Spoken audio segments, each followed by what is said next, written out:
The Hangout on air is live. Okay, give me 1 minute. I'll be right back. I'm gonna put the camera on you, Venita. Okay, I hear a lot of noise back there. I thought that was Michelle. I thought so too. It was. You can't hear me? We hear a lot of typing and scratching.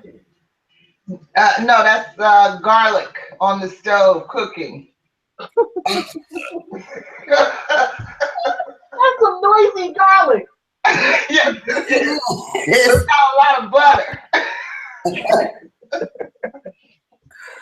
I guess we don't know our sound skin. We thought it was typing. She garlic butter. Oh, but Venita, you know, I was telling you I had a problem earlier today with Rhone. Right. And he couldn't hear me.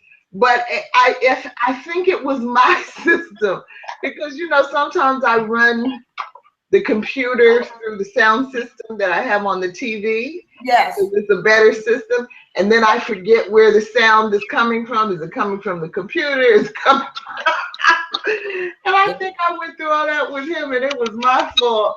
Oh, see, that's the thing. You owe that man an apology. Yes, I do. You know what I'm saying, Kim? The got some OG stuff. Don't know where the sound coming from. The computer. Well, we thought the garlic was typing, so I can't say anything about anything tonight. Girl, I'm not going to take ownership of that one. I will not do it because that's a shame. We think typing is garlic. Oh, Lord. But it did sound a little like typing. It did. That's okay. So have we heard from everybody? No, I did message Gio last week after the meeting and the next day to see what was what, and she's under the weather. Oh, she said she was coming tonight. Oh, good. Let me send this link to Rhone because he was gonna try to get in. nice greeting, you know. I know. Thank you. He was gonna try to get in, but I want to let him know it was probably my computer. I was flustered after dealing with James all day.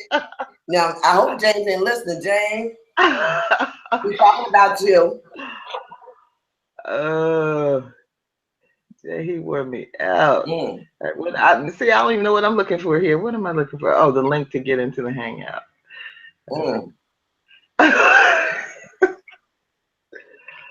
Wore you out, huh? Well, yeah, you know, James is supposed to be my co-host, but he is not really a techie kind of person.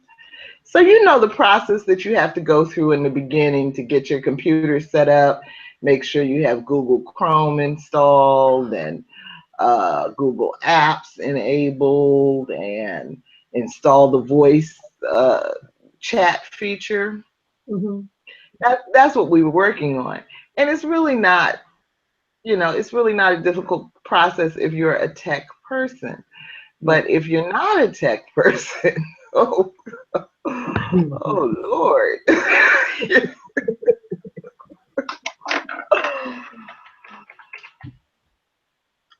So we have a new person, her name is Liani, that I talked to today. And she's going to try to join us next week. So I asked her if she was a tech person, because this was after I had dealt with James all day. And she said, oh, yeah, she does IT on her job and everything. I said, okay. You know, you won't have a problem then, you know. That'll probably go much smoother. But James is going to try to, we got everything installed, but then when we got down to the last step of actually coming into the Hangout so we could test everything, he had to go. So I'm not sure if it's going to work or not with him. but he's not going to get here until maybe about 8 o'clock tonight anyway. Who else is there? Gio said, she clicked yes today. She clicked yes on the invitation. So I think we're waiting on her. I believe Nicole said yes. Bill and I were texting back and forth this morning, so I think he will be here eventually. Who am I missing? Am I missing someone?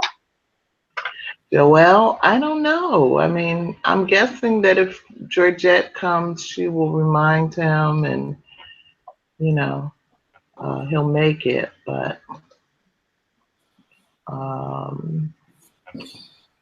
I have really not heard from Joelle since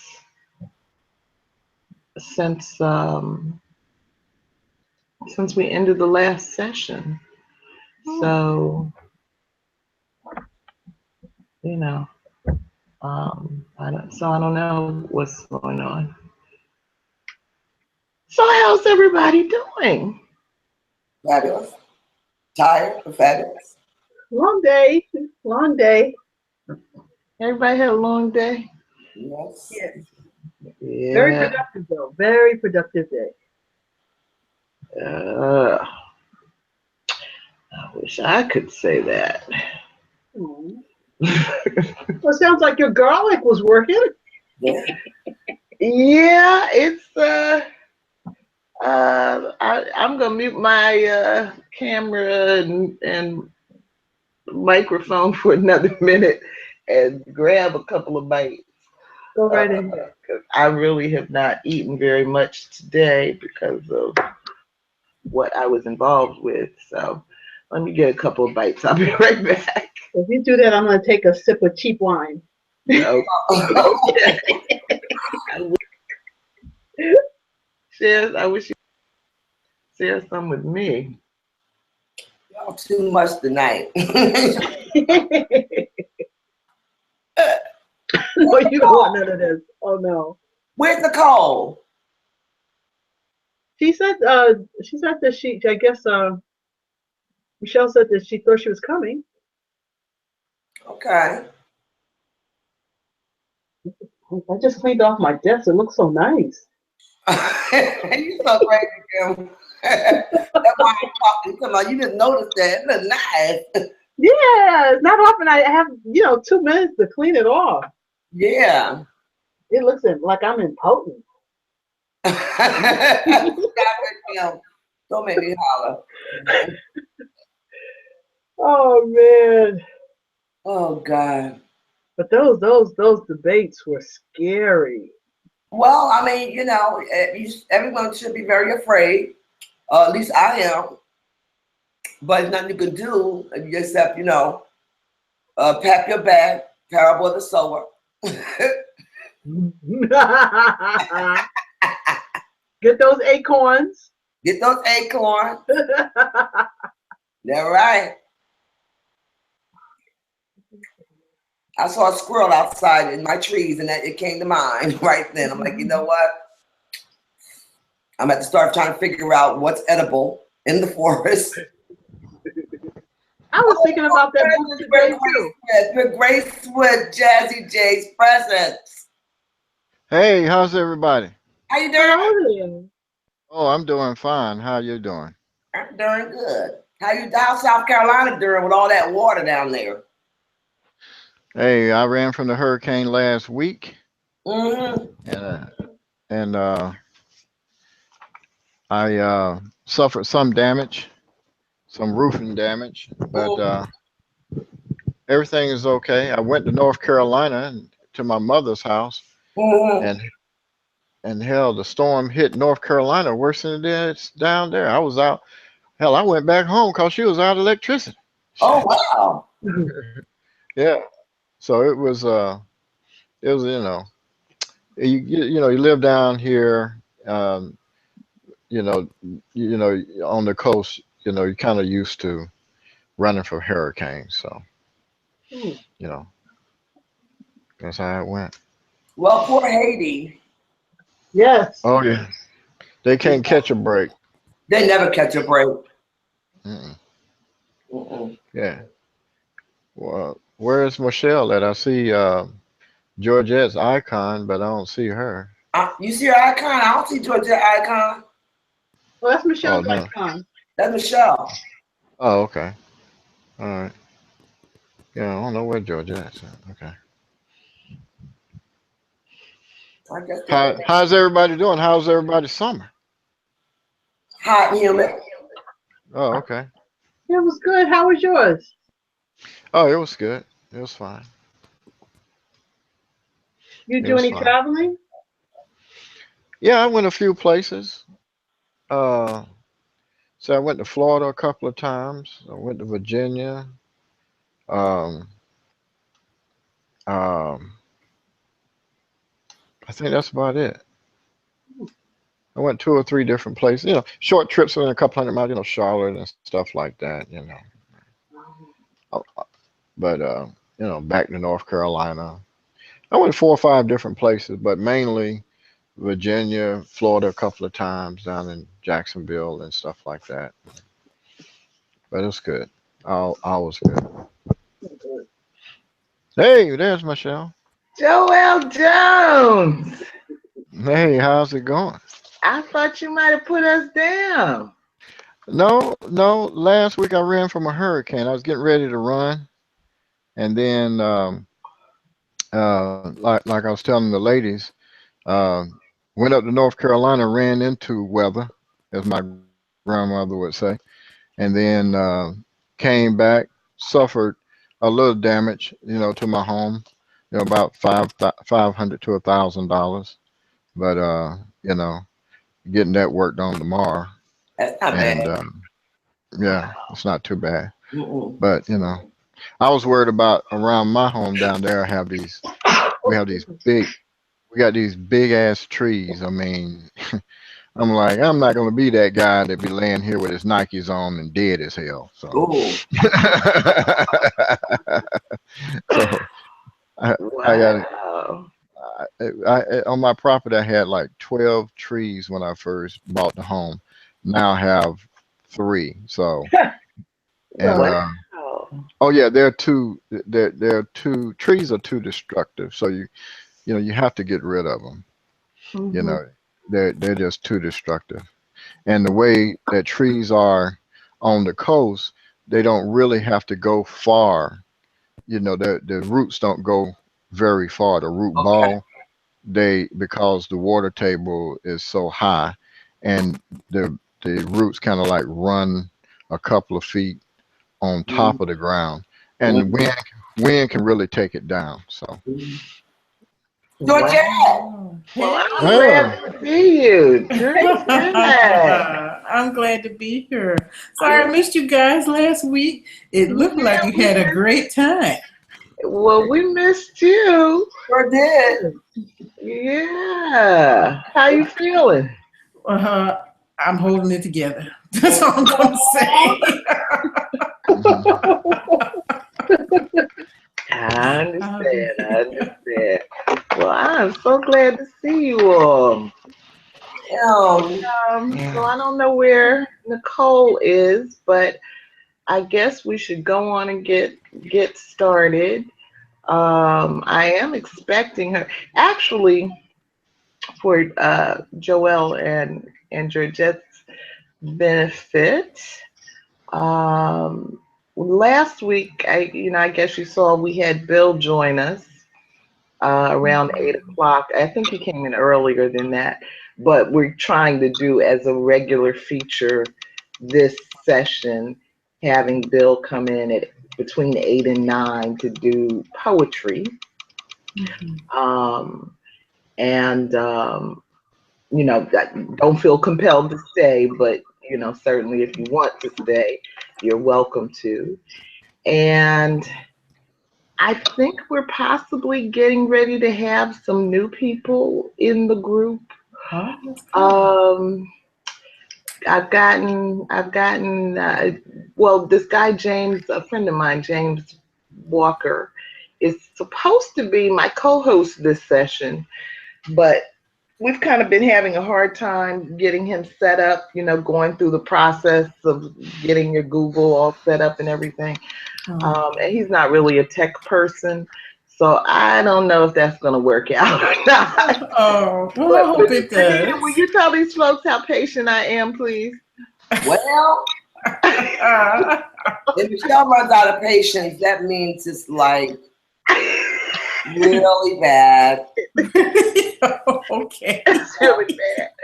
So but I haven't run out of patience yet, but I can see it on the horizon. Oh no. So Well, let's hope he gets it. He's a great person. He's a great conversationalist, and I really would like him to be a part of our group and have you all get to know him. But I'm not sure if that's going to work out.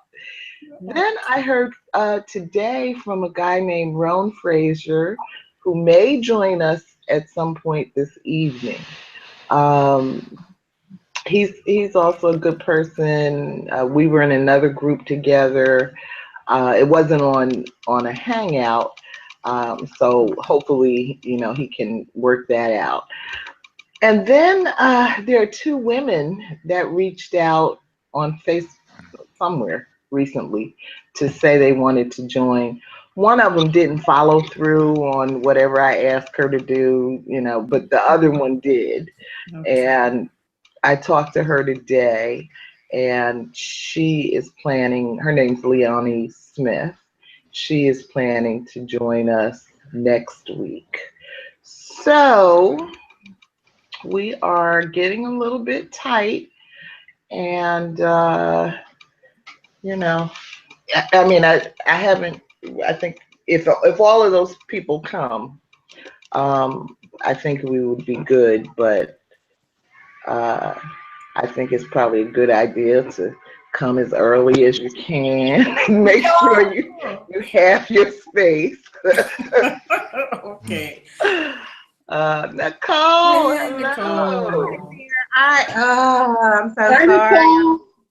My hi there, you all. My daughters access some type of website, and so all of our computers have just been down, and we've had these viruses that we're dealing with. So anyway, I'm just dealing with these connectivity issues. Yeah, well, I've had a bad day dealing with technology too, so maybe it's just, but what did DeGruy say that, we African people, we're into all that wiggy stuff.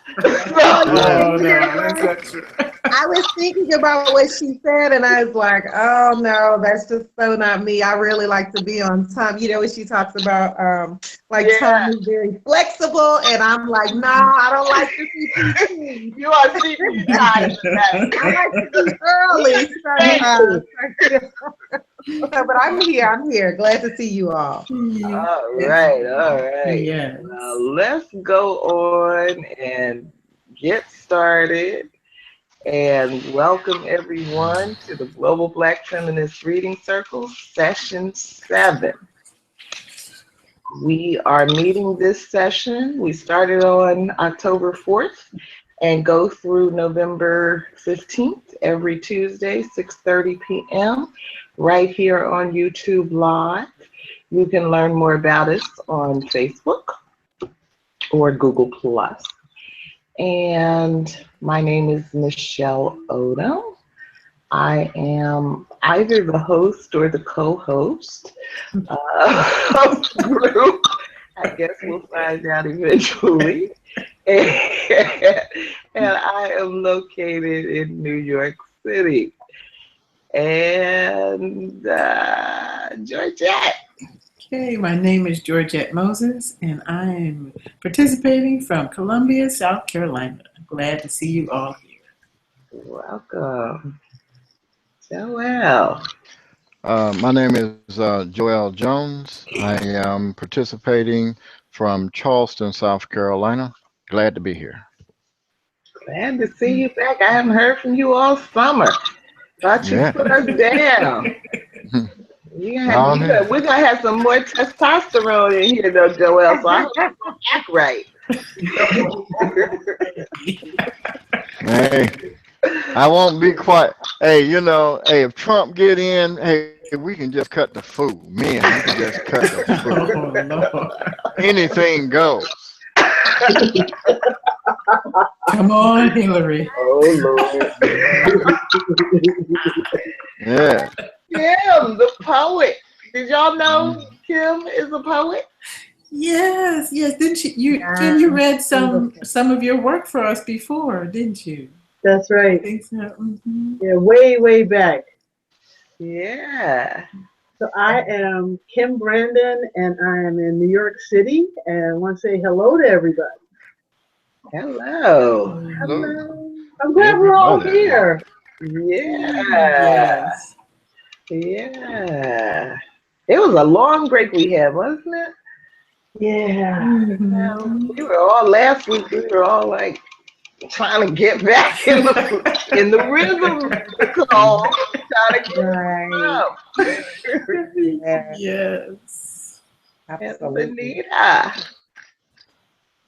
Hi, my name is Venita Walker, and I'm joining you from Cromwell, Connecticut, with a lost voice. Welcome. Where'd you lose your voice?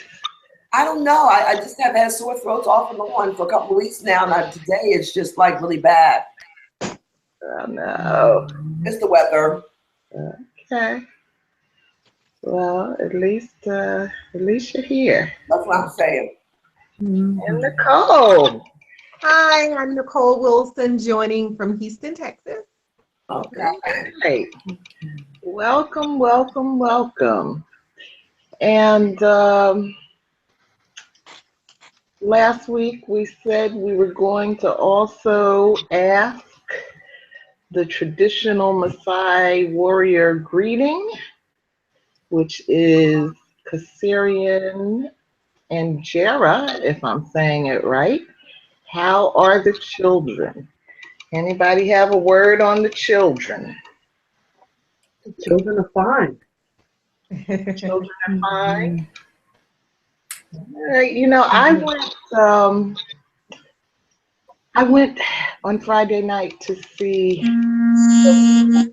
the birth of a nation with a group, Ajay Tyamba, a community organizer in Harlem, organized a group of about 150 or so people to go see it together for the premiere. So, so I did that, and sitting across the aisle from me was a woman and a child. Oh, Bill Peters is coming in. Oh yeah. And the woman and I don't know what this movie is rated. I mean I would think it was rated at least PG, if not higher. And I don't know how old the child was, but she sounded like a little girl, like maybe 7 or 8 years old or so. And so when different things would happen, the little girl would ask her mother, well, why did he do that? So like when the master whipped Nat Turner, the little girl would say, well, why did he do that? Or when a woman stumbled out of a cabin after being raped, the little girl would say, well, what's going on? What happened to her? And so the mother just kept saying, well, that's what white people do. Ooh. And Okay. I just thought, I mean, I don't know that it was a good idea to bring someone that Nah, young to see this movie. nah.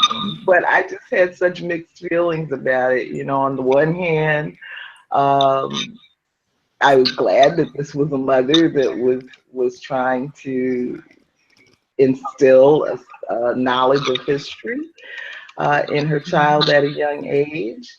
Um, on the other hand, it was sad to think about Traumatized. what our children need to know or end up having to know at such a young age. So I don't know. I think our children are dealing with a lot of things that really no one should have to deal with. You know. Let's say hello to Bill Peters, William S. Peters Sr. Who are you? Okay, I had to unmute. I'm Bill. You are just Bill. It's Bill. And where are you located, Bill? Right now, I'm in Petersburg, Virginia. I'm traveling. You know, I got a couple of shows and that kind of stuff. So, but I'm from Southern New Jersey. All right. Well, welcome. I'm glad you made it. Most of the folks were here last week that you know already, but we also have Georgette. That's Georgette. Okay, hi, Georgette. Hey, Bill. Hello, Joel. Hey, how you doing? How you doing, Bill? Oh, you know Joel? Okay. I see his name on the screen. Oh, So. you see his name. Okay. So, all right, we are just in the introduction part, Bill. And Joel, are you prepared to be our moderator? I mean, our timekeeper tonight? Yeah, I'm ready. You got it. Okay.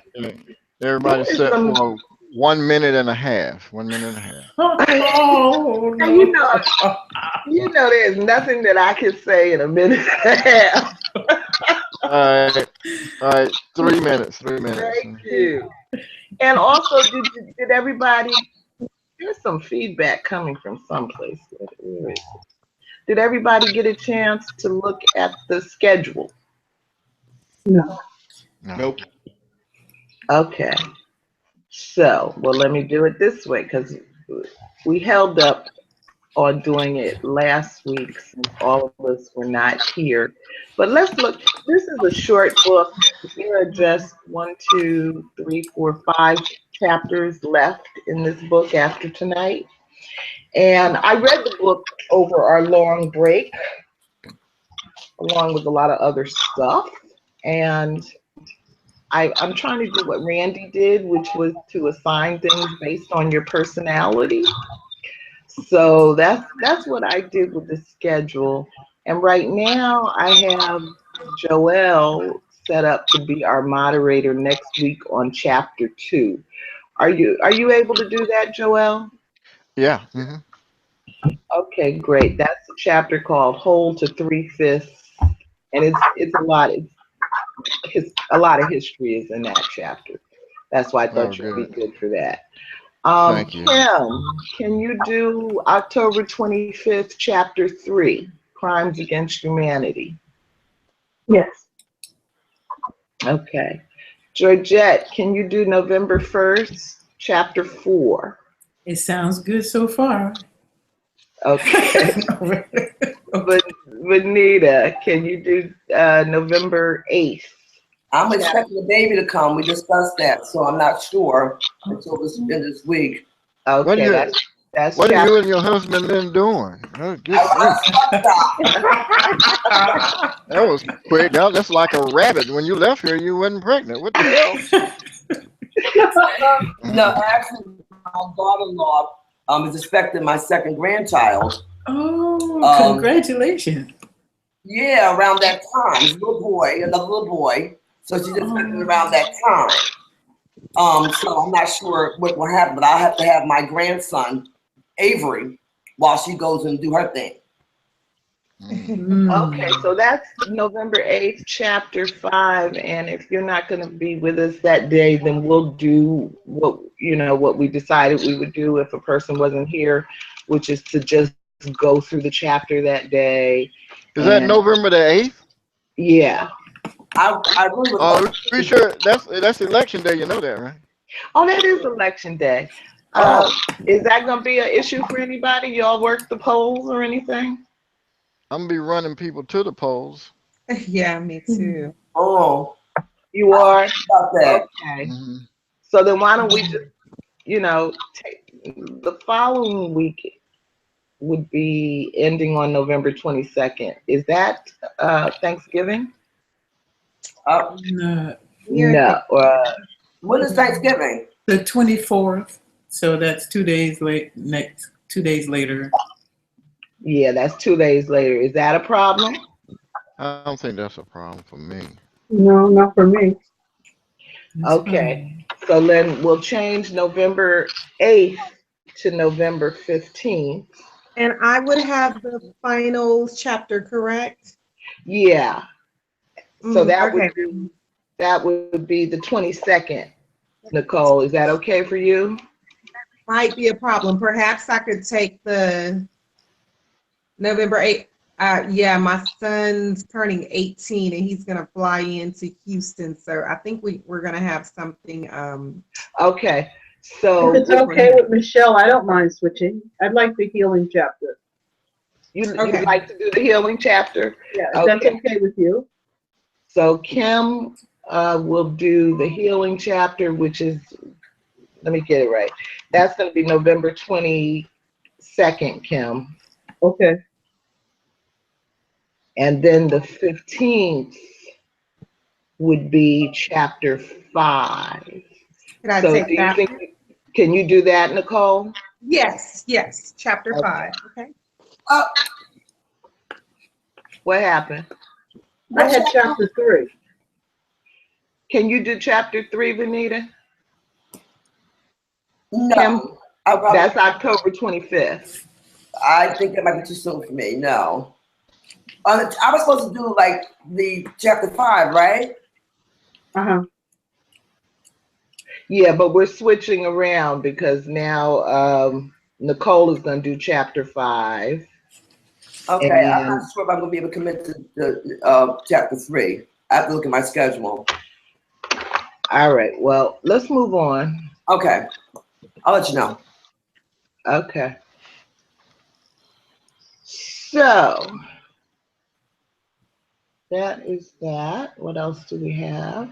So anyway, so the book that we are reading, of course, this session is Post-Traumatic Slave Syndrome, America's Legacy of Enduring Injury and Healing by Dr. Joy DeGruy. And tonight we are on chapter 1, which is called I Don't Even Notice Race. So let me read the summary for chapter 1. In the chapter entitled I Don't Even Notice Race, the author reflects on some of the benefits we could achieve by seeing, valuing, and utilizing the strengths of different cultures. She focuses on 3 aspects of African value systems that have carried over into African American culture, including the importance of individuals and our relationships with each other, the way in which we see time and attune ourselves to worldly rhythms, and ways in which our oral tradition taps into our wealth of intuitive knowledge. Unfortunately, the pathological nature of racism limits our ability to see each other clearly, much less benefit from the other's positive qualities. DeGruy also noted how diversity initiatives of the past few decades have not gone deep enough in revealing cultural strengths, many of which we may not even recognize ourselves. Let's see.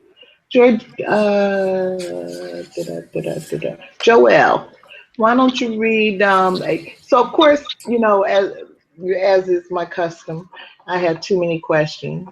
So I think kind of what I want to do tonight is read each, you know, section as it comes up, read all of the associated questions, and then just have a general discussion. Anything you want to say related to that section or one of those questions, let's try to do it like that. So Joelle, would you read section 1 and the first 2 questions, please? Yes, racial tensions and race. A. Here the author reflects on her perceptions of racism in America compared to what she felt in touring South Africa. She also reviews the way in which the concept of race has been socially constructed, and how the denial of racism and the autocrats and pathological in the American context. One, do you believe South Africans have dealt more effectively with their country history of racism than Americans have? Two, the doctor says that she has felt the level of racism tension at home, unlike anything she expressed while touring Southern Africa.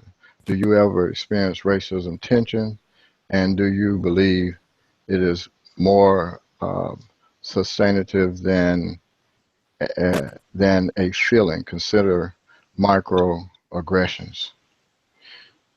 Oh wow! Okay. Anybody? Very, very great questions, Michelle. Well, you know, yeah, that's what we call level D questions there. Well, what I know about South Africans and dealt more effectively with their country history of racisms than the Americans. Never been to South Africa, but I know for a fact we've not dealt with ours effectively at all. You know, it's we can just see that through the political climate as of right now. You know, I think that the South Africans they went through a serious process in which, you know, it's kind of when you look at their racism through apartheid and starting the 1800s or whatever, they, you know, they're being the majority, Africans being the African being the majority and ruled by the minority. Uh, that was quite a feat of racism, you know. But then they went through a democratic process with Nelson Mandela and everything. And so I believe that we in America, we have dealt with ours cosmetically, you know. And I still think, you know, so cosmetically, for the ever since the ending of the Civil War, you know, everything since then, you know, seemed like we've, you know, we've ever since the Civil Rights Movement, we've kind of been in a lull, you know what I mean? And we kind of like stopped, we've overcame, you know. And so I don't think that we've effectively dealt with racism from the economic standpoint. You know, we really missed the boat economically, socially. And we were talking about, you know, microaggressions. I believe that I don't think there's an African American that don't go through the day, that don't go out their home, that don't feel some type of microaggression when it comes to, even if you walking through the grocery store, or you just see a 60-something-year-old or 70-something-year-old Caucasian just walking in front of you, in front of, you know, in the checkout line. You know what I mean? You know, I think we all feel that, and to be quite honest, I get so sick of being on guard for it. You know what I mean? I really do. And I'm sure just like all of us, we get so sick of just being on guard. I mean, going to a restaurant, you know, where are they going to sit me? Are they going to try to pull an old Jim Crow move and sit me near a restroom? You know, I think one time I was at a restaurant and I had Are to you tell, watching the time? yeah, I got 2 minutes to go. No, I'm sorry. But you know, this is a hell of a question. I mean, you can't get somebody this right here in 3 minutes. But you know, but you know, you see these things all the time in the workspace. You know, and you know, shopping, your shopping experience, your restaurant experience, your travel experience, your hotel experiences. It just become a part of it. It seemed like it's a part of the DNA. You know what I mean? And those tensions and that stress You know what I mean? The elevation of stress that it causes, that, you know, you just can't be, you know, you look over at sometime at white folk and be like, wow, they're having such a good time, to bring it with them. Well, hell, they can bring it with them. You got to like start from ground zero and dig it up. You know what I mean? So, because you I always, agree, but I think it's interesting that Dr. DeGruy didn't feel that, you know, in her 6 weeks in Southern Africa. But let me bring in Rhone Fraser. Rhone, just say hello. Can we hear you? Hi, yes, can you hear me now? Yes, I hear you, and I have to apologize to you because I think that it was my computer that was acting up when we tried to get in earlier. Okay. No problem. Sometimes I run my sound through my TV speakers, and then I forget that I did it. I think that's what happened. Okay, I'm So glad I'm that you so hear me. glad you're here, and you come in right on the question where we're talking about South Africa, which, you know, I think you wanted to specifically get into. So why don't you tell us who you are and where you're located, and then say a word about the South Africa piece. Absolutely. My name is Rhone Fraser. I'm a lecturer in Howard University's English department. I earned my PhD in African American Studies in 2012. And I was introduced to the book, The Post-Traumatic Slave Syndrome by Dr. Joy DeGruy Leary from my friend Abdul Ali, who I met in Philadelphia.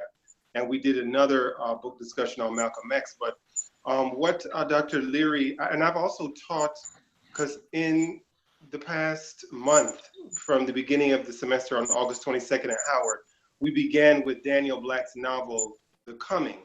And the way I taught it is that I taught it is a novel of the Ma'afa that we are still, as Black people, healing from. And so I think Joy DeGruy Leary has, among others, including Black psychologists like Naeem Akbar, Wade Nobles, Kobe Cambon, Frances Cress Welsing, she is definitely in that group of people who are serious about the healing work that we as African people have to do. But I think Dr. Leary did not apply her own theory rigorously enough in her visit to South Africa, because she talked about, if you look in that chapter 1, she talks about apartheid ending. And even the white journalists, including Frank Wilkerson and John Pilger, have published books.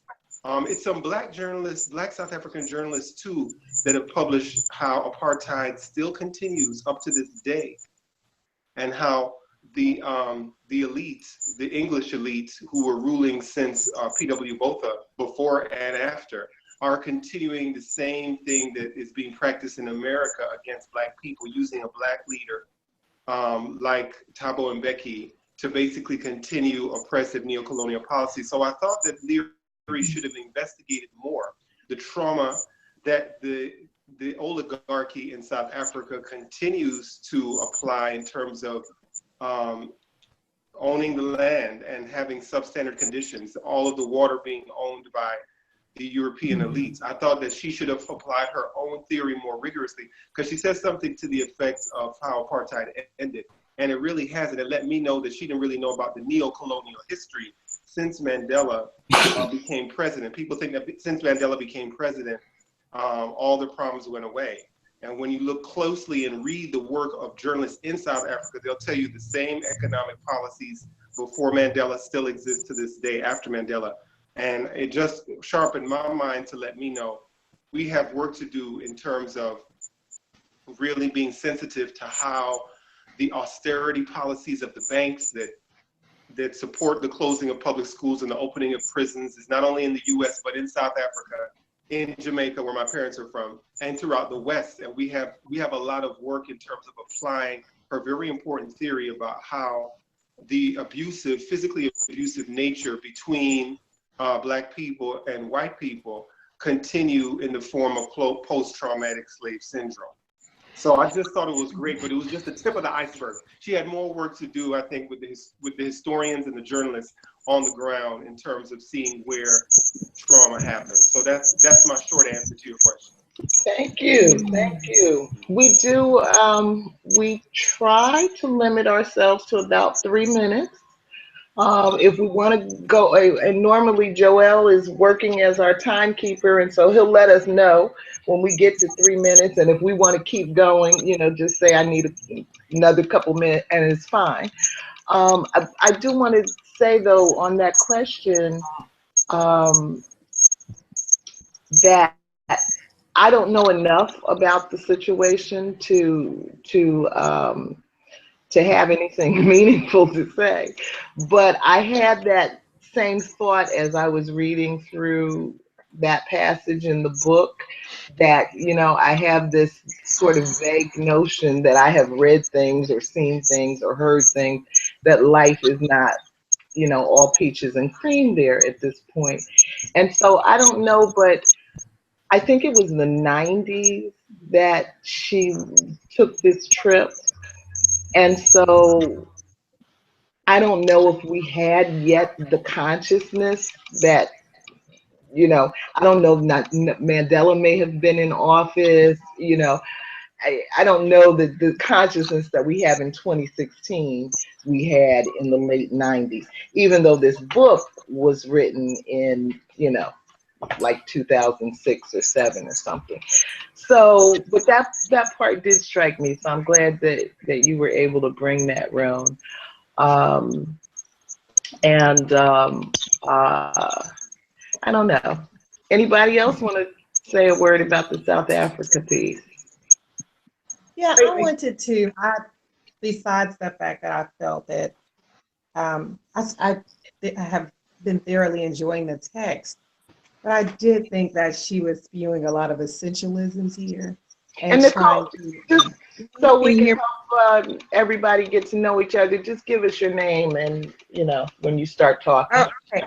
All right, Nicole Wilson from Houston, Texas. So, despite the fact that I felt my author was spewing, essentialisms here, but I likened her text or her connections, or quasi, shall I say, connections to South Africa, to Saidiya Hartman when she goes to Ghana the first time, and she kind of romanticizes it, and she discusses it in Lose Your Mother. And she kind of romanticizes the culture. And so when she returns to Ghana, she recognizes that perhaps there was a rush to kind of see this place in a specific lens, through a specific lens. And so I was just, I'm curious to know if I had a follow-up of the author going to visit South Africa, what would her thought be? I just didn't fully buy into her notions of this kind of harmony and atonement in South Africa that she conveys in the text. Mm-hmm. So I was very skeptical, very leery while I was reading that part. And then there's something about African Americans being divorced, disconnected from the land, and I'm not trying to play the game of whose pain is worse, but South Africans dispossessed and mistreated, certainly. But there is something about the African American story that still remains extremely unique in historical and social-political context. Mm-hmm. Thank you. Mm-hmm. You had 2 minutes. You had 1 minute to go. Yeah. Okay. Does anybody else want to say anything on section 1 before we move on?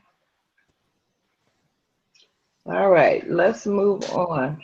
Kim, would you read section 2, please, and questions 3, 4, 5?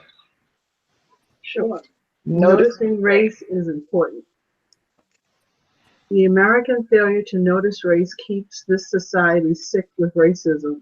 The writer considers the relationship between blacks and whites in the U.S. marred significantly by denial of racism under the guise of not noticing race. If humanity is to evolve, we need to notice the differences among people, understand them, celebrate them, learn how to integrate these differences and become a true world community? 3, in what ways are Black people diverse, and what benefits do you see to valuing diversity within the African diaspora? 4, what challenges exist to valuing diversity among people of the African diaspora? And 5, how do you see the issue of cultural appropriation? Does it facilitate valuing diversity, or does cultural appropriation stand as a barrier to it? Well, let me just say that where these questions were coming from for me is that this piece of the chapter, is talking about the need for Black and for really for all people to be able to understand each other's cultures and to benefit from the strengths of the various cultures. But my perception is that even among African peoples of the diaspora, we have some difficulty valuing each other. We've got the Caribbean, and we've got the African, and we've got the African from this country and that country, and and we've got the Black European, and we've got the Black American, and we have, I think our perceptions of each other. And so really what I'm getting at is if we can't figure out, within the Black community, how to value each other's strengths, then do we really think there's any hope that people who, look quite a bit different, are going, is that where we are? Are we at a place? I don't know. Did that help anybody kind of see what I'm getting at? I thought the questions were excellent. I think what came to mind when I saw appropriation was I'm studying some of Baldwin's writings, and he talks about how in order for him to be successful, he's going to have to appropriate the white culture and be more in that culture than in his culture. And so when I think of culture, I was drawing more broad strokes in terms of what is culture, and I don't know. I see American culture. A lot of it has been strongly influenced by African Americans. So I would like us to look at ourselves as bigger in culture because we have created and invented so much of American culture. So I think we're beyond the typical items that are listed only as African American culture. I think we're much bigger than that. I think our culture and our influence is so much bigger than that. That's what I was thinking when I was reading the question. Mm-hmm. Thank you. I mean, from music to art to everything, we're there. Absolutely. Anybody else? I think this is Rhone. I think we have to just, let me unmute this, be careful with the ways that our culture will be used to justify the status quo. And what I mean by that is the economic system that's currently going on now, where more is spent on military than on education. And when I see the King Monument, I just have to wince. And people have invited me there. The museum is different because it provides more details, but the Monument to King, I think it's just a reason for the people that funded it, like Chase Bank, BP, Chevron, I think was another oil company. All those companies made their money from war. And King said, the U.S. is the greatest purveyor of violence. So we have to be careful that those appropriating, the wealthy people who are appropriating, and this happens all the time in music, don't take what we intended, including King's face, to continue systems that continue to kill people of color, imprison people of color.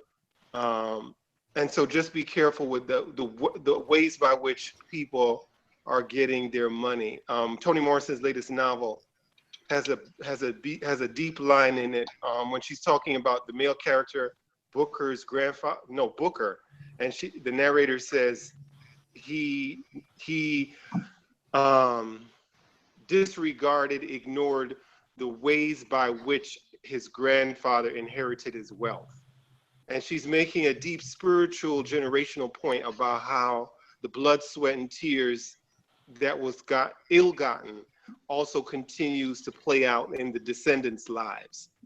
And so I just think we need to be careful when images of us are appropriated, that they're not used to justify the genocide that's still happening. But it's very disguised, and it's disguised as not being genocide when it is.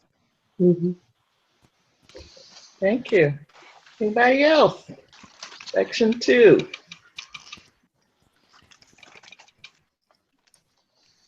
Bill, we haven't heard from you. You're muted. I'm just sitting here listening. Okay. Okay. Georgette, anything?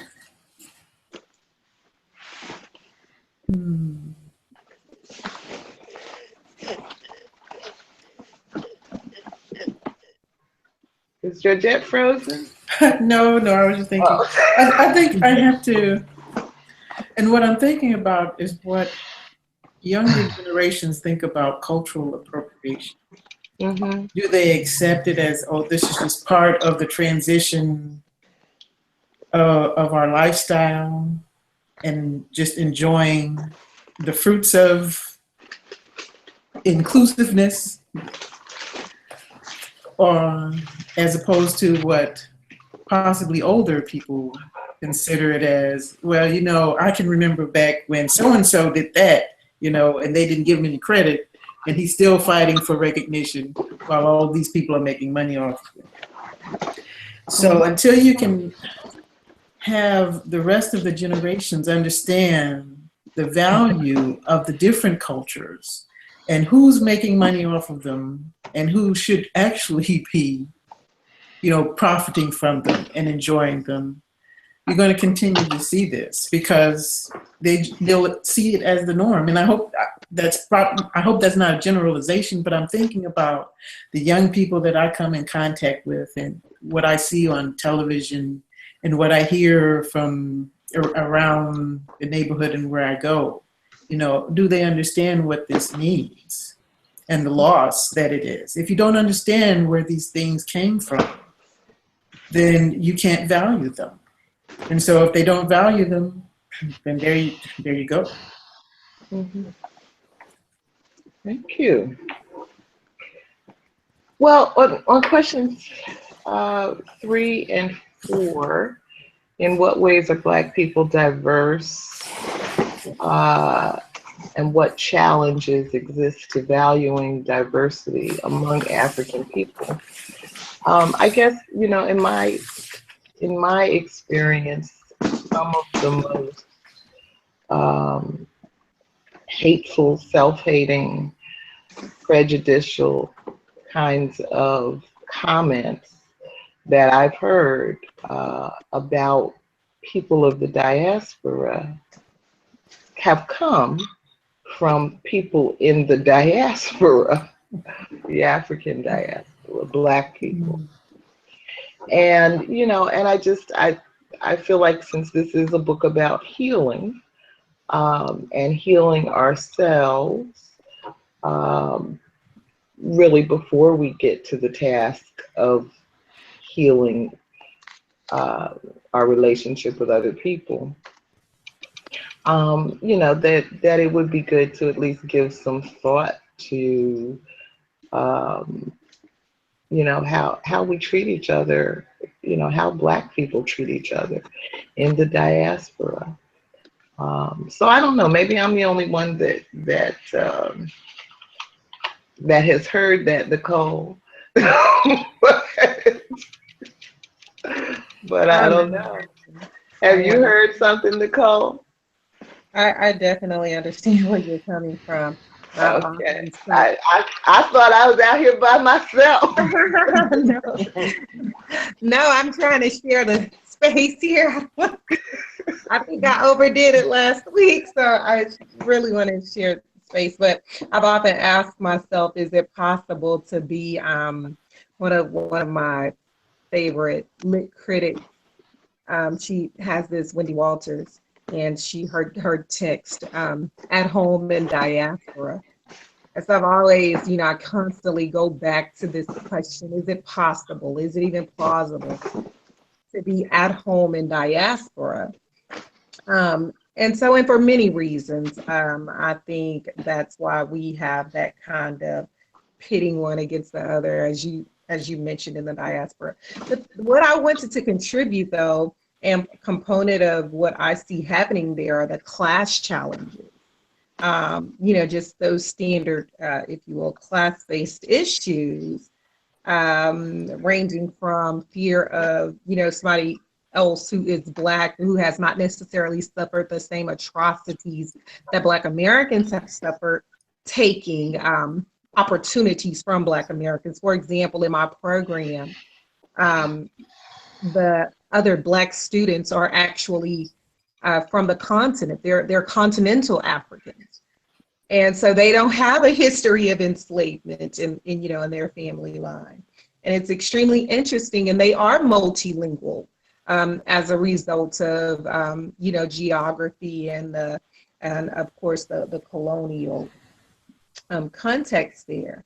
And so, but there's still this issue of how many Black Americans who are not getting those opportunities in the name of meritocracy. It's just really interesting. And even in the program, one of the students from Ghana, whom I've witnessed on several occasions, wants to distance himself from Black Americans. And so, yeah, there are just these challenges, even with the conceptualization of diaspora. So I'm with you there. It's complex. Yeah. And Michelle, sure. Were you gonna say something? No, go ahead, Joel. Are you done, Nicole? Oh yes, I'm done. Okay, go ahead, Joel. I'll be right back. Okay. Okay. When I looked at the question, I always look at for what I do in music and everything, and entertainment. I always look at our contribution as African Americans throughout the world, and through the 20-something and 30-something countries I've been in and out of. I have not been into a country that our culture, the African American culture, has not positively impacted any culture around the world as far as music and arts. Not one. Not one. I mean, you can talk Israel, you can talk the Middle East, you can talk Europe, you can talk South America. Not one of them. And then I also look at jazz here in America, because that's what I do in jazz as far as DJing and involved in music festivals. I see in jazz how the Caucasian is basically, funking it up, and they want to dumb us down, and they're basically taking a lot of, I would say, they're financially benefiting from our contributions in the art form. And I was telling Georgette the other day when I started reading this, a couple of months ago here in Charleston, we had a reggae festival, white boy reggae festival, where all of the bands were white. And that is the thing that's going through America right now. a bunch of white kids, dreadlocks. They don't have an idea of what does it mean. You know what Rastafarian mean. They didn't suffer the hardships of Jamaicans and whatnot, but they're benefiting tremendously financially. And on the stage, there are no Jamaican or African Americans doing reggae. And so, and we you know, and tell me, have we not seen this before? Look at the art form of blues. Look at jazz. Look at, I mean, I can go to traditional jazz where we have abandoned as listeners here where I'm from, where the entertainers are 85% Caucasian. The audience is 99% white. You can look in Europe where they're doing soul and funk, where here in America, the bands, we don't even have that here. I mean, you know what I mean? So that's how I look at it. And it's, you know, it's amazing that the contributions that we've made to the art form. And then it's a shame that, you know, we're not included in the art form a lot of times anymore. Yeah, which really, you know, all comes down to power. You know, we don't really have the power, or we're not organized in a way to exercise our power, to control that kind of thing. Interesting. Let's move on. And Venita, are you there? Venita? Michelle, I'm sorry. I just wanted to say I completely agree with you. I was just looking at the questions from a different point of view, but I completely agree that there are many different values and different cultures within the culture, and there's also right here in Brooklyn, you know, every day. But there's also this internalized racism that we all have, and each one of us doesn't want to be considered the other, the way white society says you're other. And so we try to get closer to white society by saying, no, they're the others, we're not.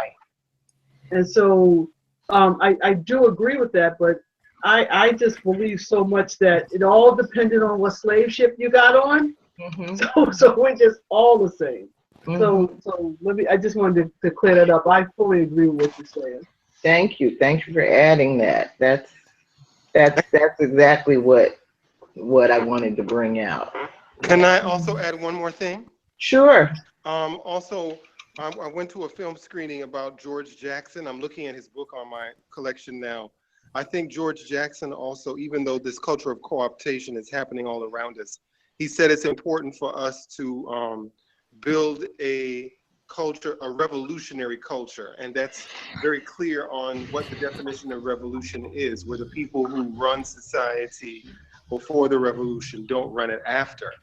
And I think Cuba has just been on my radar so much for the past 2 years in terms of how they created a revolutionary culture and how they said to themselves that Batista must go and his support from the United States must end.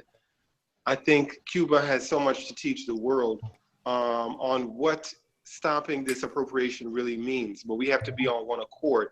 And we have to, I think we have to have cooperation within people in the military. And we already saw this year that there are people who worked for the military who are interested in building that kind of a culture because of the ways in which when they return, the military totally neglects them in every conceivable way.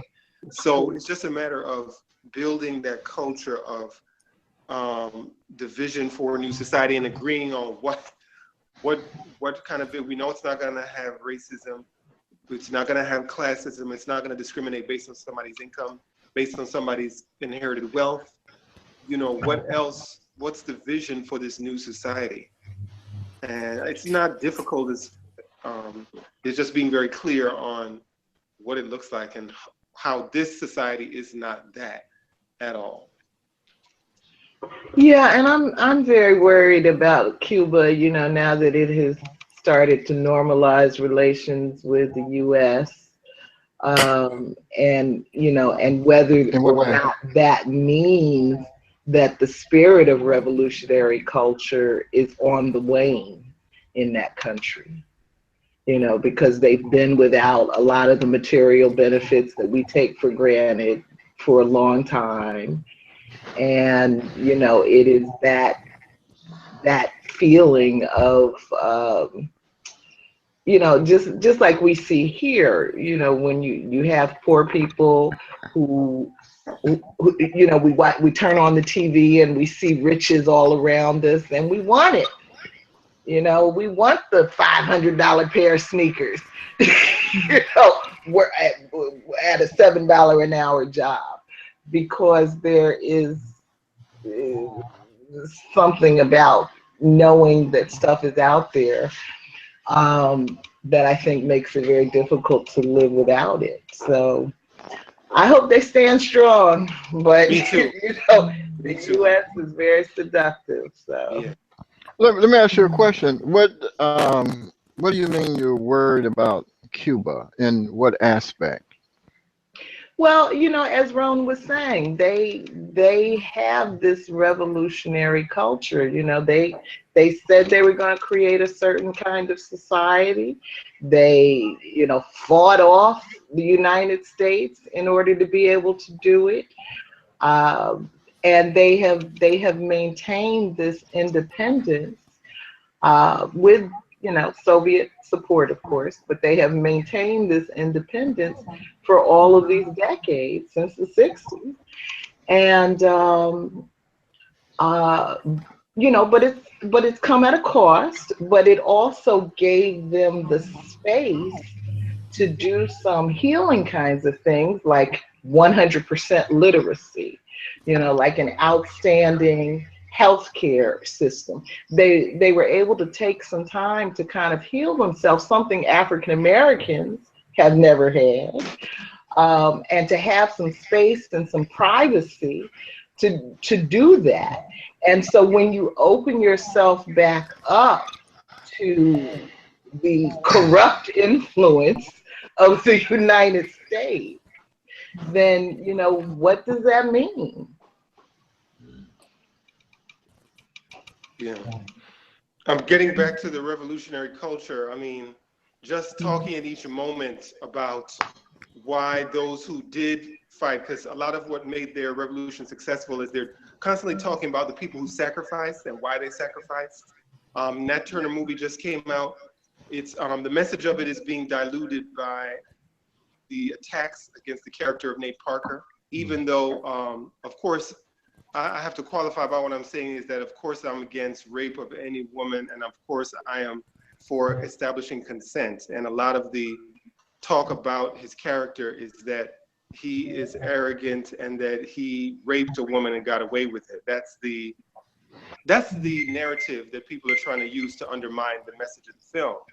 But the message of the film should still be clear. You know, when Black women were treated as basically sexual slaves to white men, that was part of the reason. Even though in his film, the women he shows are primarily domestic, the message was clear. Slavery had to end. And it wasn't a revolution per se in that the northern industrialists like J.P. Morgan completely, you know, lost control of land. No, they simply armed the Union soldiers to fight for them. So it wasn't a revolution like Cuba, but it still ended a very, very, very, very abusive system to Black people that abused men and women. And I think the Nat Turner film kind of begins and allows us to have a discussion on revolutionary culture. But it's being very much derailed by focusing on whether Nate Parker is a rapist. Which, yeah, me, I agree. And actually, Rhone, I saw the film last Friday. I don't know if you know Ajay Tayumba in Harlem. But anyway, he's a community organizer. I don't know him. Yeah, he's a community organizer, and he brought together about 150 people to pack Magic Johnson Theater in Harlem on the premiere night. And then, in fact, there's a note. I wrote a note regarding the whole issue around how Black feminists have been dealing with this situation. So I don't really want to talk about that, but I do want to have a discussion about the film itself. And, you know, and I'm thinking maybe you and me and Ajay and whoever else wants to could set up a special time to just talk about that film, because there's a lot there. Thank you. No doubt, no doubt. Okay. So let's move on and get into as much as we can the section on African American culture. Venita, are you there? Yes, I am. Okay, I haven't heard your voice tonight, so why don't you read the section C above just that opening part of section C. Okay. My voice is going. African American culture, where race fails to describe differences among human beings, culture succeeds.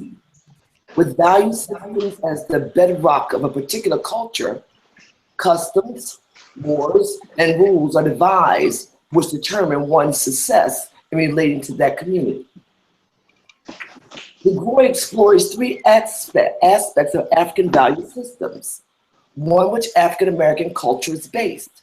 They are the imminence of relationships, African-based conception of time, role of traditions, and intuition.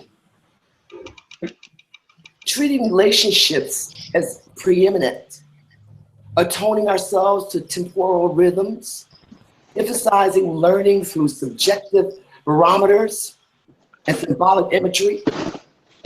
These are the core of African American culture. Our mission is to investigate them and learn how to use them to our advantage in the world which we find ourselves. Okay, great, thank you. You're welcome. Georgette, would you read that section on preeminence of relationships and question 69, please? Okay. Preeminence of relationships. In the African American community, relationship frequently trumps everything else, writes DeGruy.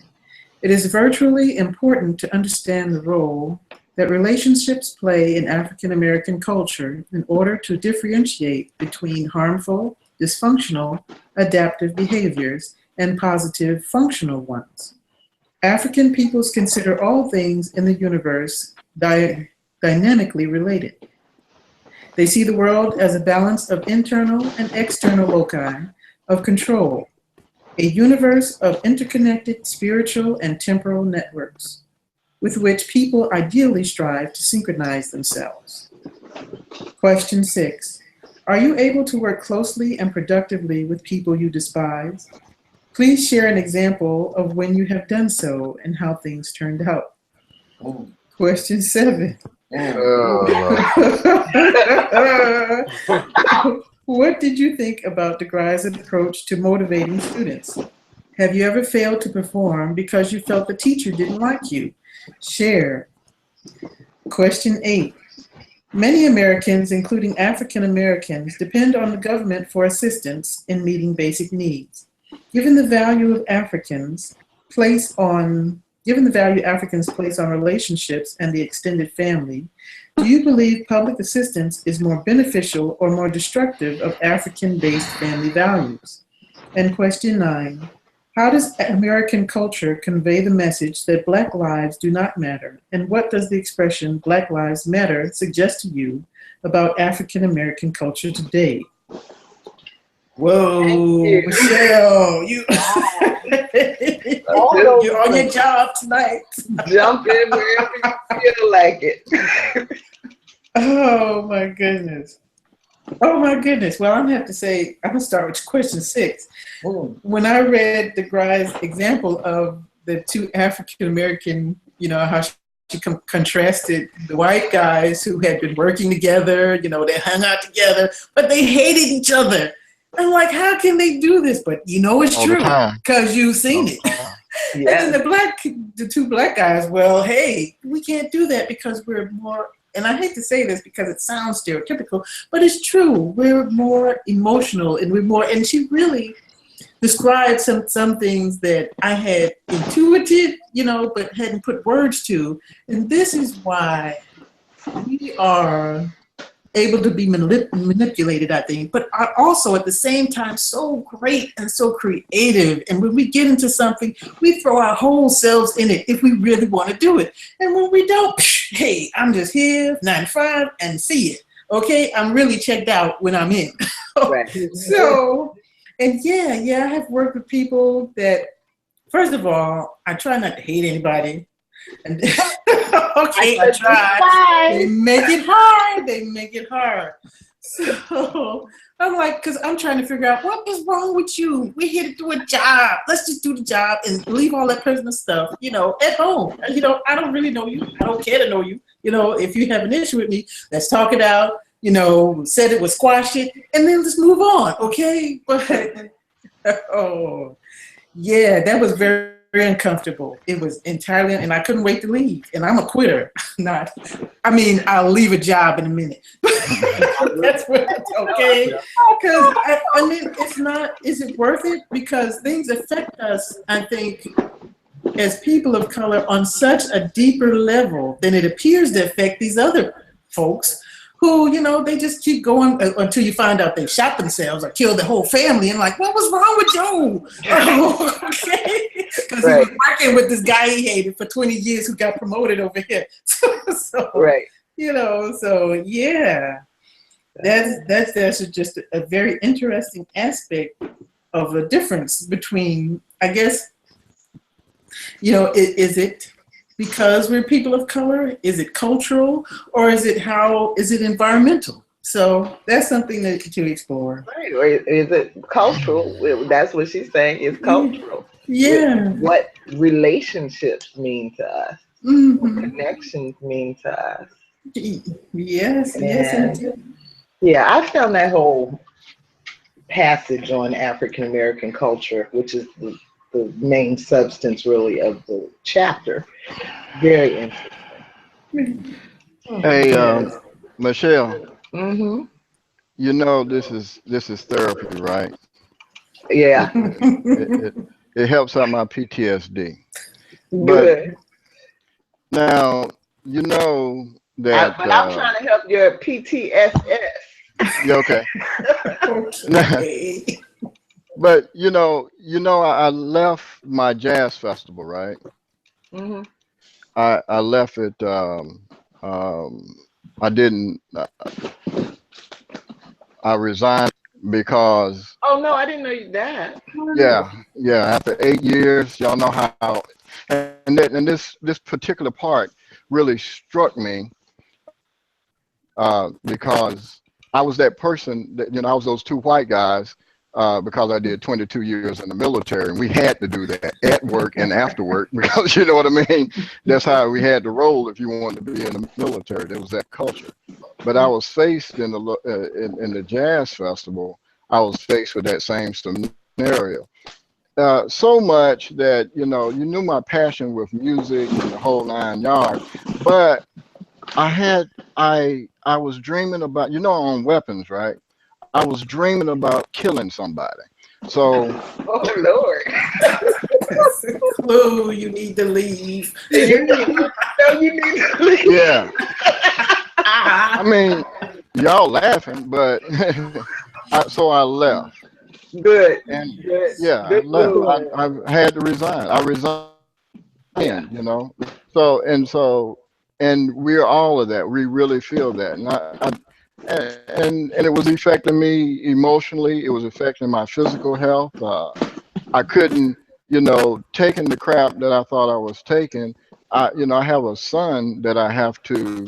That I tell my son all the time, when relationships go bad, whether it's a relationship with a male friend or with a female that you're intimate with, or with a job, when that relationship goes from good to bad, no matter how much you want it, you have to walk away from it.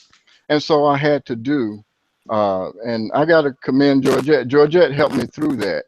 She really did. She was like, because I struggled with it I actually wrote the letter March the 18th. and I actually resigned in July. So, but so I've been down both of those paths. I'm glad. I'm glad you made that decision. Or you might have been doing this here. It might have been. Probably could have did a teleconference through prison, but I don't know. Right. Yeah. No, I'm the same way. I don't even get to the point where I'm dreaming about killing folks because, after a certain number of years, you know yourself and you can see the red flags and whatnot. And so I will walk away, from any of those kind of relationships. And, and I think fundamentally all relationships are the same, that you have to know what your boundaries are and, and when they're crossed, deal with it. And I think that that's a part of why we have such a sick society, that people stay far past the time that they should have left. And so then they become angry and hostile and violent and, just ugly to everybody and, just deal with it. Yeah. So I'm glad that you walked away, Joelle. I have a long string of exes in my life as well. Ex-jobs, ex-people, ex-family. and that was, and you know what, that was my problem because I don't quit anything. You understand what I'm saying? Mm-hmm. And that's a strength, and that's also a weakness too. Yeah. Well, it's about taking care of ourselves, and and I think, just to look at it from the PTSS, post-traumatic slave syndrome angle, I often feel that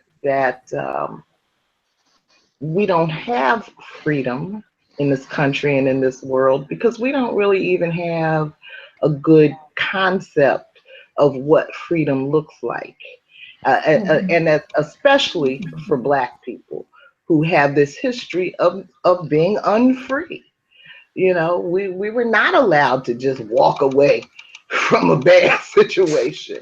And so we have learned how to be so tolerant and accepting of stuff that is truly unacceptable. So, I think for me, a part of the healing process is learning how to give ourselves the freedom to be free of bad situations. If I may, say something. Go ahead, Venita. I have actually never worked with anyone that is despise. Really? That's a very heavy word. I've worked with people that I didn't necessarily appreciate their personalities, appreciate how they went about their work or their habits or their ethics, but I can't really say that I've worked with someone that I despise. However, I've had some family members that not only I despise, but I've had to walk away for my own safety. It's not even about them at that point. It's about me. You know what I'm saying? Because first of all, it's unhealthy for me, and I will walk away from you. And once I walk away from you, you have to really injure me really badly and probably repeat an injury for me to feel that strongly where I can satisfy you. But I've actually been in that position. I'm in that position presently. I actually despised them to the point where I had to walk away from my benefit. It became dangerous for me, as Jazzy J just tried to eloquently put his contemplation on committing a felony. So I had to walk away from those kind of things. I don't even like to get there. I usually will move away from you before it really gets to the point where I despise you. That's just too scary for me. It's much too scary for me. So on a lighter note, what did I think about DeGruy's approach to motivating the students? Have you ever failed to perform because you felt the teacher didn't like you? No, I've never failed to perform because I felt a teacher didn't like me. I never cared if a teacher liked me. However, I was really excited about her approach to motivating the students. I like the imagery. I love the story of Barbara, to try to have the students understand in such a wonderful way the difference between the effects on your body of amphetamines and barbiturates. I thought that was most excellent. And I was so excited. I think that was the most exciting part for me. Is just, and I can imagine those children, and I can imagine those gentlemen sitting in the back that was actually questioning whether these children would be able to pass a test, because of course they would not be able to remember, you know, exactly what's the difference, how it affects your body. And when she presented that imagery in the story of Barbara and why Barbara was able to survive because the barbiturates in her body slowed down her heart rate, which in turn slowed down the amount of blood that was being lost in her body, and how Barbara had the strength to climb up those stairs, but she still wasn't yelling in pain because the barbiturates enabled her to be able to stand with her. I was just, I read that 4 times. I read it 4 times. Is that a timer going off, Joelle? Yeah. But Yeah, you know, you want more, 20 seconds more, Venita, 20 more seconds? I need a minute. I just found that so exciting. Maybe I just, you know, I learned that I'm a person that, I love imagery. A picture does say 1,000 words. I can look at a picture, and my very dear friend Michelle knows that, and I can see all kinds of things. You know, this is the storytelling, and that's how I connect. And I don't want to go on and on, but you all probably by now understand that I was just very excited about that. Just yeah, I was also very excited about Barbara. It's very powerful, the story of Barbara, but also really what I was getting at in that section was where she talked about being motivated by material rewards, like she was saying, the little white kids can, if you promise them a star, you know, they will keep performing at top level day after day after day to get that star. But that doesn't work for Black kids. But what does work for Black kids is going up to them and patting them on the back and saying, you know, I know that you can do this, and I'm counting on you to do this. Yes. You know, that kind of positive reinforcement because of how we are about relationships. And I know there are only 2 classes that I ever failed in my life, and both of them were in my first semester of college. One of them was a music appreciation class. And of course, my mother was a music teacher, but I hated this class, the Gregorian chant and all that madness. And the other class was comparative religion. And of course, my father was a preacher. And but the religion class, I'll never forget it. The professor looked at us on the first day of class, and he was giving us a list of the various world religions that we were going to touch on. And he looked right at me and said, perhaps toward the end of the semester, we'll study Islam. Oh no. And I was just so offended, and I could not wrap my head around that class, and so I failed. And so when we got my grades, my father said, well, why didn't you just drop the class? And I said, well, I didn't know you could drop classes. I mean, I'm coming out of high school. I didn't know you could drop classes. Okay. So, but you know, yeah, but I guess I never really thought about until I read this piece of the book. You know, how our relationship to relationship plays out in our lives. But I'm a very connected person, and while I walk away from people very easily, it is often very painful. So when you all hear me talk about having ex-family members and ex-friends, those were excruciatingly painful processes for me to go through. But as Venita was saying, you get pushed to a certain point. By the time I walk away, you have truly earned it. Well, also, I want to mention the fact that I think the reason why Black children aren't necessarily you can't hold their attention with things is because we didn't have things. We had stories, we had love, we had food, we had family that reinforced our families were. We had family that listened to us. So I don't think we would be able to hold our attention. We're Caucasian children always have material things. You know, this and the that, and that's what they know. So for you to offer that to us, it might work once, it might work twice, but it wears pretty thin because that's not what we know. It's simply not what we know to be truth. You know, white children aren't used to that. I saw it in my children, with my children. I'll never forget, my son invited a friend over, and we had dinner at a certain time because I believe in dinner. You know, it's a cool place to be.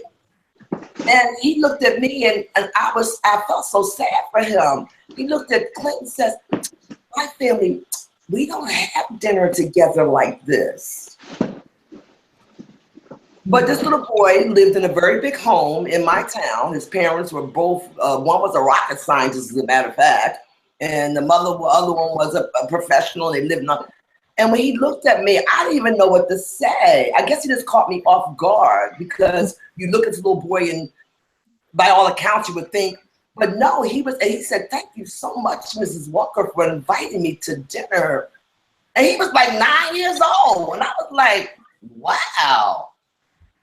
You know, I know I'm a pretty good cook, don't get me wrong, but it wasn't the food that and the boy going like that. For the record, you're talking about a white child? Yes, I am. Yes. And that's why I know that I did relate to that, where material things is not going to hold a Black child but so long. You know, they need that reinforcement. They need to know that you care about them, you believe them, and you love them. You got to touch them. We're touchy people. You got to hug them and kiss them. You know. And there was a. I know, Joelle, we're running over and going back and forth, making your job difficult. But just very quickly, there was a study that came out recently, or an article that came out recently. I didn't read it, but I just saw the headline that was saying everybody prefers a Black teacher. Yes, I can believe that. And see, and that's problematic for me. Especially perhaps as a Black woman, because there's this idea or this notion that I'm either going to be performing this kind of like this nurturing, and yes, and so in white public in predominantly public spaces with white students, it turns into that mammy archetype. And so it's problematic for me, but I found the author's description of that moment in her classroom intriguing, not really because of, the mnemonic devices that she utilized, but because it's in stark contrast to what a lot of critical Black feminists and who espouse like an engaged pedagogy or more of a liberatory pedagogy, what they talk about. And in particular, I was thinking about and drawing parallels to bell hooks and other critical, like Patricia J. Williams, legal feminist. But this notion of Black women gaining body in public space, and what it means to gain a body in the classroom, and then the body becomes this racialized text. And so it's interesting to me because I'm wondering if the author would have been a little bit more leery of, I understand her sharing that story and using the oral to pull the students in and to motivate the students and to push their learning. But she uses another Black woman's body as a text that those students were invited to read with her. And I'm wondering if she were Barbara, right? And so I'm wondering if, and I struggle with that. Let me be very honest, as a Black woman, I struggle with my body in the classroom. And it's interesting. And so I'm wondering if she had more of a role in that story, or if the students had, because she actually indicates that she witnessed the stabbing, she could see what the other students could not see, so like sight beyond sight. And so I was wondering, like, if they had questioned her or pursued that line of thinking or pursued some type of inquiry into her emotional state and so forth, how would she have responded? That was just really interesting to me, the gaining of a body in public space as a Black woman, but then using another Black woman's body as a text, and inviting students to read that text, read that body. And of course, Barbara was mentally ill and a drug addict. Right. And so of course we have how the dispossessed are treated and then Black people as dispossessed anyway. But yeah, that was interesting to me. I'm still sitting with that one. I agree. I thought that the story was so incredibly violent. And so I didn't understand that as a teaching method. It just seemed like all of what she was saying before that, in terms of our relationships and our greeting each other and all of that, it was just like, oh, so the stabbing, how does that fit in with the greetings and coming late and everybody saying hello to you when you're telling the story of, you know, somebody just being stabbed multiply like that. But the one thing I did want to say was that in terms of leaving relationships, I'm wondering if we are to have a revolution, do we need to learn some conflict resolution skills? Because when you having that revolution and you're fighting against a common enemy, you may have to sit on the bus with somebody that you can't stand. And I have so many people that I can't stand that I have walked away from. So I think that might be critical to kind of look at how to do that. How do you both agree that we are going to put the axe down until we both succeed at something? And then the last thing that I loved about this particular chapter was the line, and it reminded me of you, Michelle, is that when they were talking to, I think it was the Chinese about communism, and the Chinese said that they didn't mind about communism. It only lasts 45 years or so because they look at broader strips of time, like 100 years. And I think that's something else that we need to do, is to look at time differently and start thinking about where we want to see our grandchildren's children and what world do we want to work on for them. So those are the things that kind of came up for me. I agree, absolutely, Kim. And y'all know how I'm always talking about the 500-year plan. That's right. because that's what I'm talking about, that, you know, to the extent that we think that we have to solve every problem today, we shoot ourselves in the foot every time because it's too much. There's too much that needs to be done, you know. And it's like how I feel about this presidential election. Now, this is going to be my 10th presidential election, and so, you know, of course, and every year it comes up, you know, Black people talking about why they're not going to vote, and you know, and in this case, why they hate Hillary and they're not going to vote for Hillary. And of course, you know, if you have a shred of sense, you're not going to vote for Trump. But nevertheless, Nevertheless, if we want to have a third party, then waking up on, May 1st, talking about, well, I'm going to start a third party, is not the way to do it. In the 200 plus years of America's history, they have elected party A or party B. So if we're going to do something different, then we need to take a long-term view about how to make that happen. And you don't start planning a wedding 6 months before the date, and you don't start planning a third party 6 months before the date. Not if you want to succeed.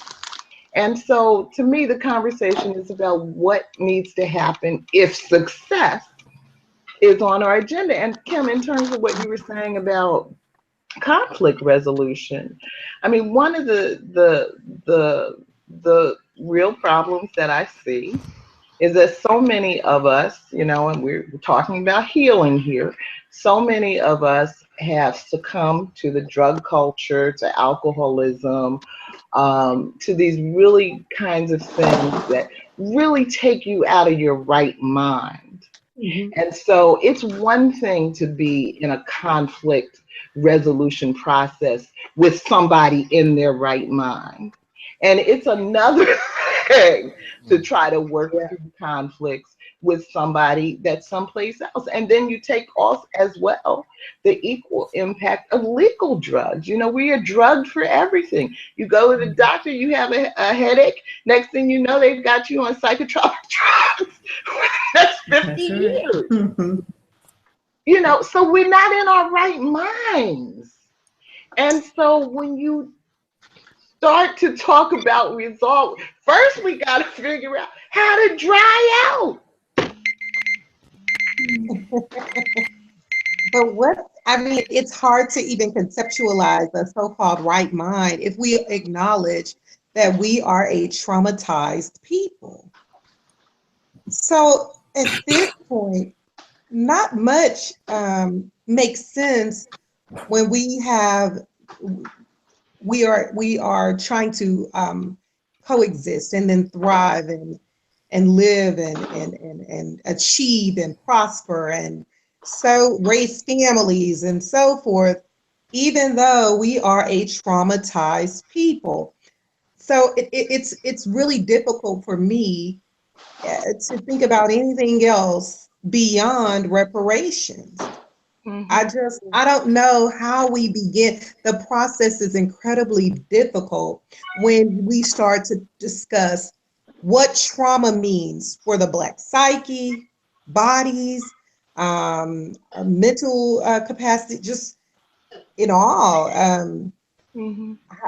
It's hard for me to even conceptualize a Black person in his or her right mind. It is, Nicole, and I agree. We absolutely need and deserve reparations. I am a big reparations person, but I think that we have to also recognize that to the extent that we are depending on reparations as a way of beginning the process of solving our problems, then we are dependent on an external and hostile source of aid to start that process. And so, yes, we need, deserve, and should be fighting for reparations. But there are also these things over which we have internal control, like whether or not you're going to be an alcoholic, whether or not you're going to be a drug addict. And I know, people are going to argue all of that is a disease and you don't have any real control over it and everything. Okay. All I'm saying is there are some internal things that we have some control over. Mm-hmm. And before we can even get to the point where we can work collectively toward a huge goal, like demanding the reparations we deserve, I believe that we have to put our energy into those things that we can control. Like we can control whether or not we come into this hangout and have these kinds of conversations with each other. That's in our power. We don't have to wait on Uncle Sam to do squat. Just don't cut us off from the internet. Right. But you see what I'm saying? Right. To build together. But I agree. You know, it's hard to see it. It's hard to see it. But just like Rhone was talking about, we were talking about Cuba earlier. Cuba has something we don't have. They had that quiet time. yes. Yes. They had that healing time. You know, I talk about walking away from my family, and one of my girlfriends, Leah, is always asking me, you know, you ever gonna talk to your brothers again?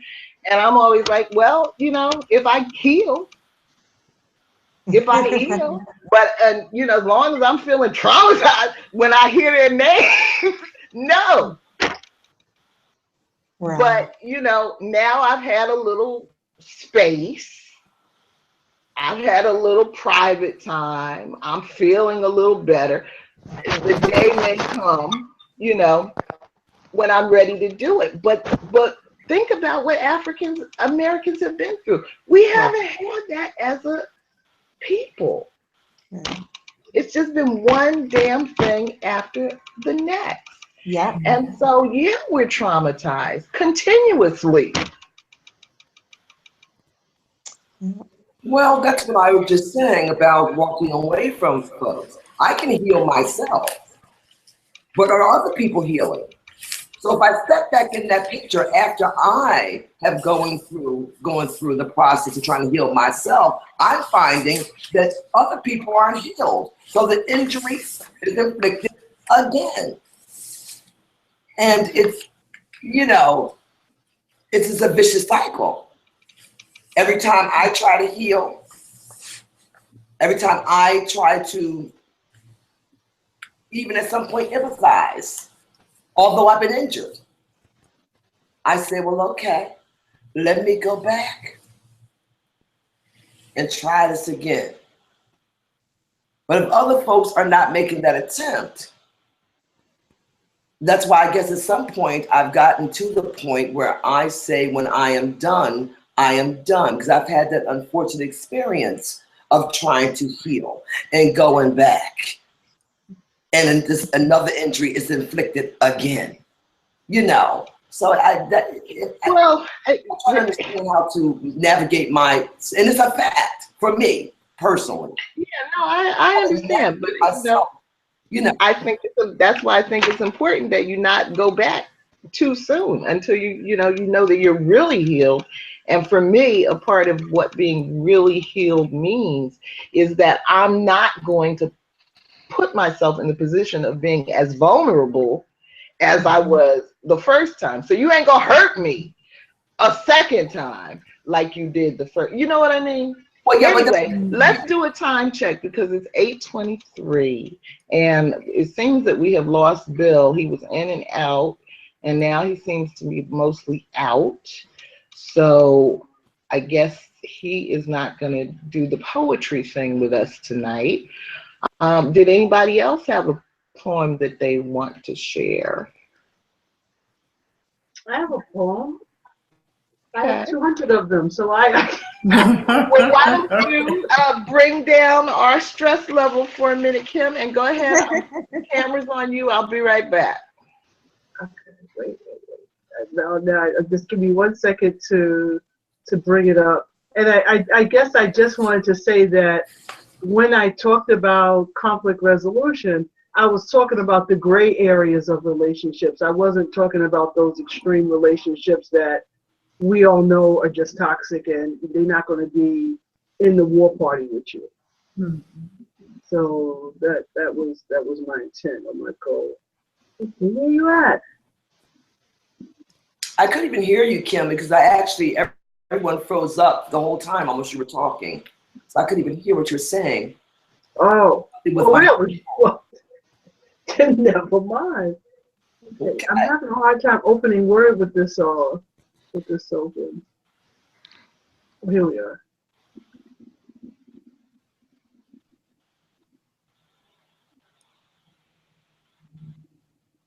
Sorry. Oh, come on. Where you at?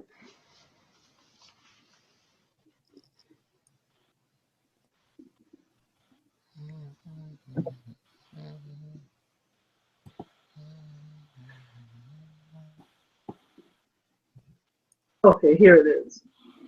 And this is just because we were talking about healing. And the name of the poem is called Calliope. Weakness was 12.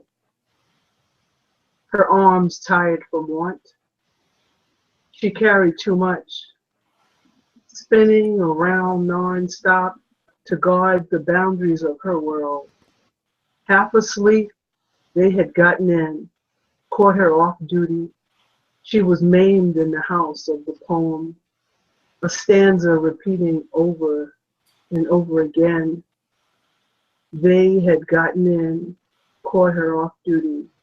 It was her rage, forces deep inside, changed her name from weakness to whisper, and from whisper to scream. Scream was 13, her arms tired from hurt. She carried too many memories, spinning around non-stop, puffs of a sound in a dying French horn, all pitch but no air. Forced to defend herself, scream turned into a flame. She blew fire in their faces. Slowly they went away. She learned that even right must be controlled, doled out in corrective doses, not to murder. With light, with fire and light, she changed her name to Calliope. Calliope at 35 learned to paint with wide, broad strokes. Her canvas was the sides of mountains and desert sands. All were invited to look at the beauty, but none, and I mean none, got close enough to Calliope to burn. Mm.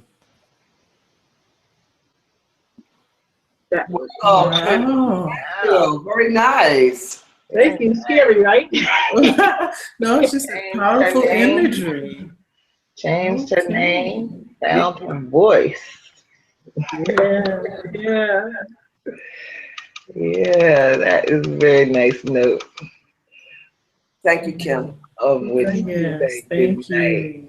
Thank you. you, Kim. Unless you have another one you want to share. I have 200, so you're talking the wrong shit. Well, I love to say, but I am exhausted. So I'm going to say goodnight to Jazzy Day. And Kim, thank you so much for the poem. Gio, I hope you feel better soon. Thank you, Venita. I'll talk to you soon. Have a good night. Okay. Good night, Take I'll see care. you ladies next week. I'm going to say good Good night. night, too. everybody. All right. Good night. Good night, everybody. Good night. Good seeing everybody. Good night. Have a good week. All right, you too. Have a good one. Bye, Michelle. Bye, Kim.